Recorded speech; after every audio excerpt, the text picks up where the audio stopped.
성령님, 좋은 아침입니다. 이 시간 성령님을 초청합니다. 오늘도 내 안에 오셔서 하나님을 기쁘시게 해드릴 것을 소원하게 해주세요. 오늘 말씀을 통해 구체적으로 무엇을 해야 될지를 깨닫게 해주세요. 깨달은 것을 삶 속에서 실천할 수 있도록 도와주세요. 아멘.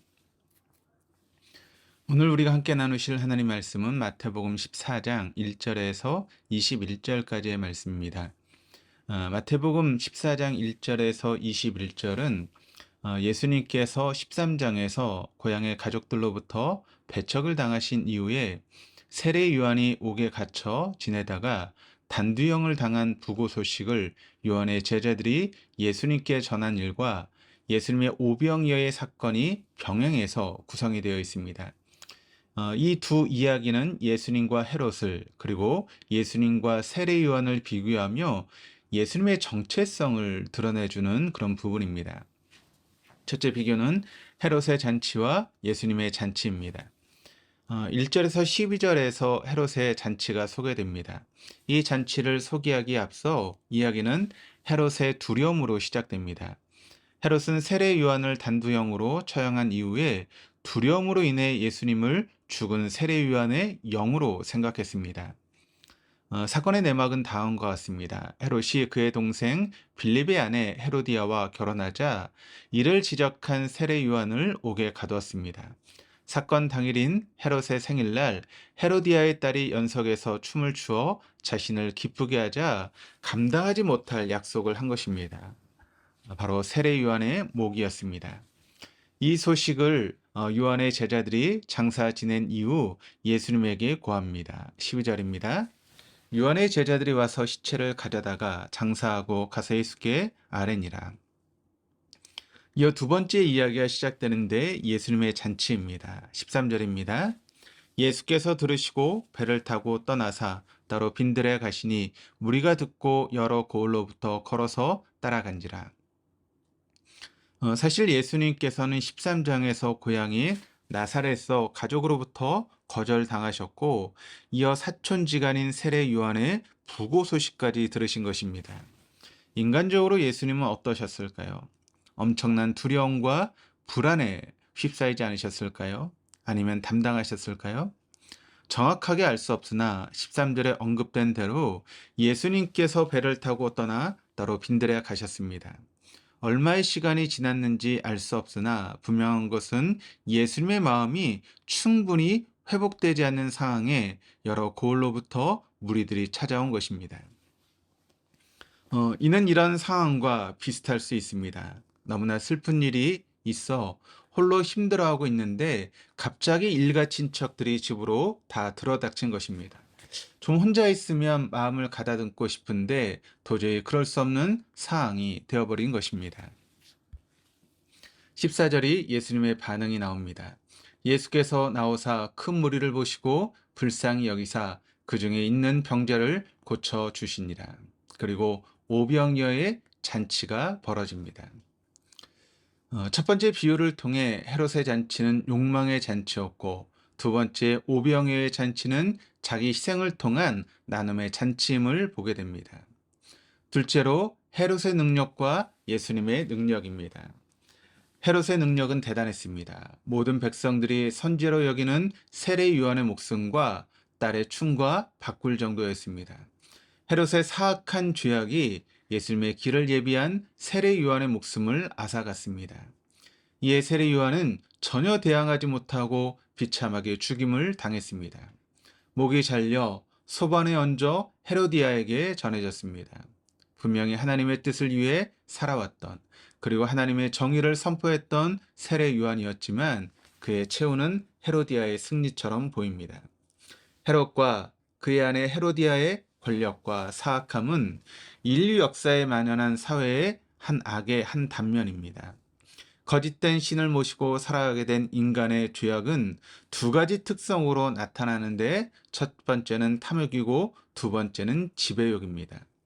제한된 인생이 물질을 소유하고자 하는 욕망이 탐욕이라면 인간을 소유하고자 하는 욕망은 지배욕입니다.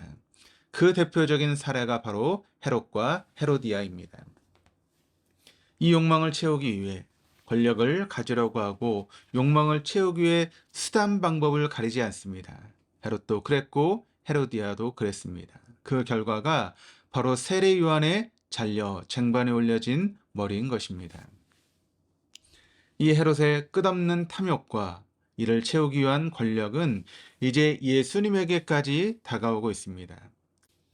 세례 요한의 죽음은 한 인간의 죽음만을 뜻하지 않습니다.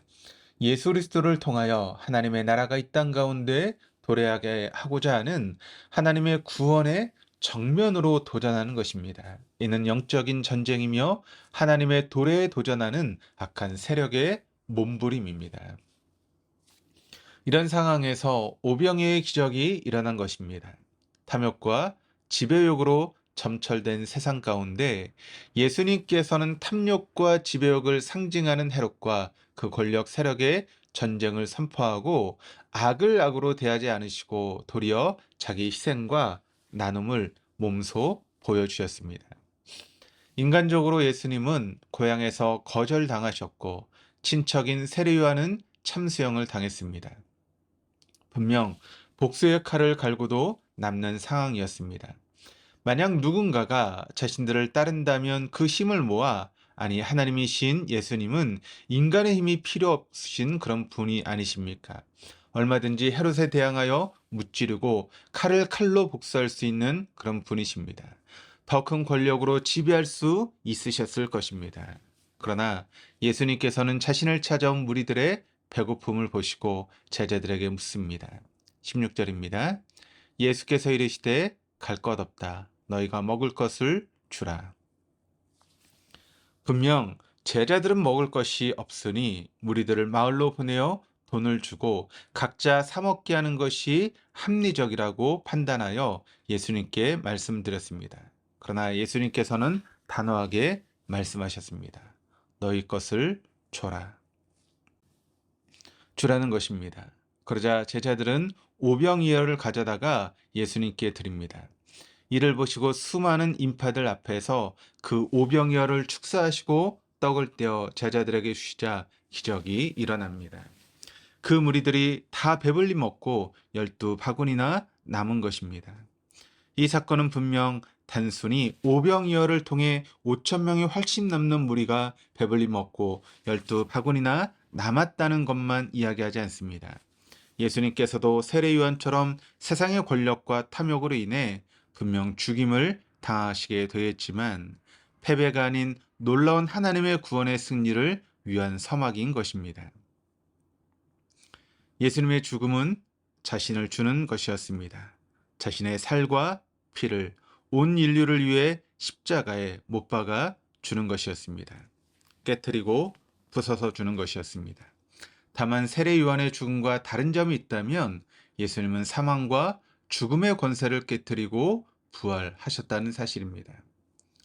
죄로부터 비롯된 사회의 구조적인 악, 깨트려진 하나님과의 관계 단절, 그리고 인간의 죄악 모두 십자가를 통하여 자신을 내어줌으로 죽음을 당한 것처럼 보였지만 부활하심으로 말미암아 그 모든 죄악과 사망을 이기시고 승리하셨습니다.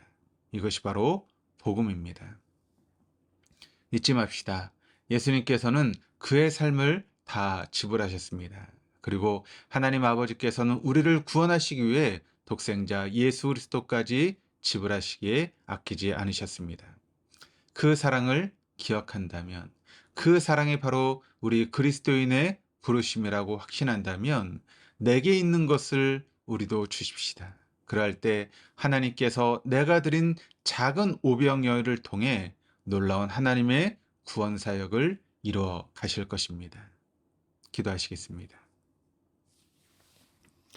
하나님 아버지, 인간이 살아가는 세상과 조직, 그리고 관계가 참으로 악합니다. 지배욕과 소유욕의 끝을 보여준 헤로디아를 봅니다. 그녀를 비방하고 공격한 결과는 쟁반 위에 놓인 세례 요한의 머리였습니다. 부인하고 싶지만 이것이 우리가 살아가는 현실입니다. 예수님께서 이 땅 가운데 오신 이유를 다시금 마음에 되새겨 봅니다. 죽이 위함이었습니다. 생명을 사기 위해 생명을 주셨음을 오늘 말씀을 통해 깨닫습니다.